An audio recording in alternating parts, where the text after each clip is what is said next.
A new beginning. Victoria 3 is a typical paradox strategy.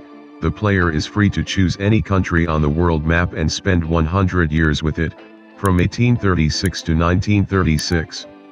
Like other games of the company, there is no ultimate goal in Victoria. Its user chooses for himself. Become the hegemon of the whole world by capturing most of the planet? Or perhaps the most developed natural phenomenon on Earth with democratic values?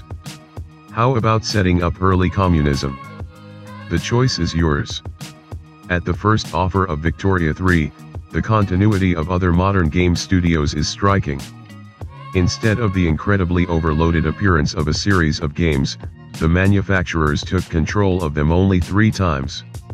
Thus, bureaucracy is necessary for the integrity of the situation, follows the maintenance of commanders. Authority is required to issue party decrees and support charges. In addition to the above attributes, the player needs to monitor the execution, because without money you cannot build a bright future. In addition, the literacy rate of the population is incredibly important. The more educated consumers are, the faster technologies are learned. But the most important thing in Victoria 3 is to monitor the standard of living of all sectors of society and make sure that they do not need anything. While it may sound easy in words, it is much more difficult in reality. Have the prices of essential goods gone up? Poor feelings begin to flare up with radical movements and give birth to a creative mood. Prices for goods have become record low and delicious. Enterprises begin to operate at a loss and cause significant harm to the economy. There are a lot of such trifles, so it is necessary to look for an incredibly delicate balance of supply and demand, observing the wish list as much as possible among the population. In a sense, Victoria 3 is an interactive textbook on economics, the knowledge of which you have a very strict teacher. And after all, this is only part of the game. The ruler needs to monitor his own legitimacy and the political life in the country. It is from the decision that the paths that lead the country to prosperity depend. But here, too, one must understand that not all members of society are ready for the slave trade, child labor, and other terrible things that have long become the norm for a person of the 19th century. Foreign policy intrigues. In Victoria 3, Paradox absorbed the heavily simplified skeleton controls and introduced a system called the lens.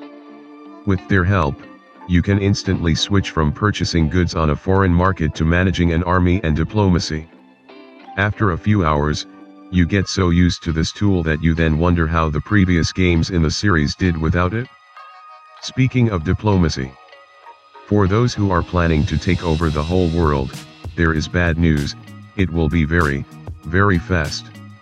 In fact, the whole world in Victoria 3 is divided into analysis, so the fight against the most tidbits with rare goods should win back to the UK, France, Russia, and other very limited powers. Here lies perhaps the most controversial moment in the entire game. The fact is that the war in Victoria 3 is heavily dependent on the battles in Europa Universalis 4 or Crusader Kings 3. Conditional unit models are no longer displayed on the map.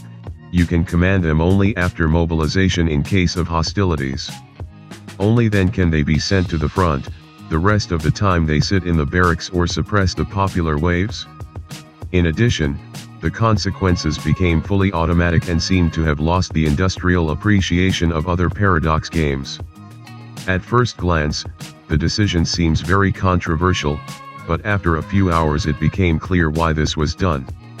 Thus, the developers once again emphasize that the war and its consequences are secondary mechanics in Victoria 3, which bring nothing but pain and beautiful borders on the map of the main world.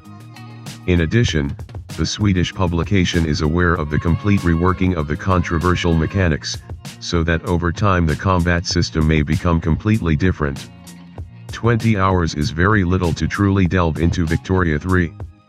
This is a giant game with a million mechanics that are able to develop the state in the right direction. Paradox reveals another incredible global involvement that you can play for years on end and even after 1,000 hours for yourself something new. With full confidence, only one thing can be said: Victoria has returned to the pantheon of the best strategies of our time. and if earlier the entry threshold was too high, then in-depth training and the mechanics of hints from Crusader Kings 3 even out this annoying drawback.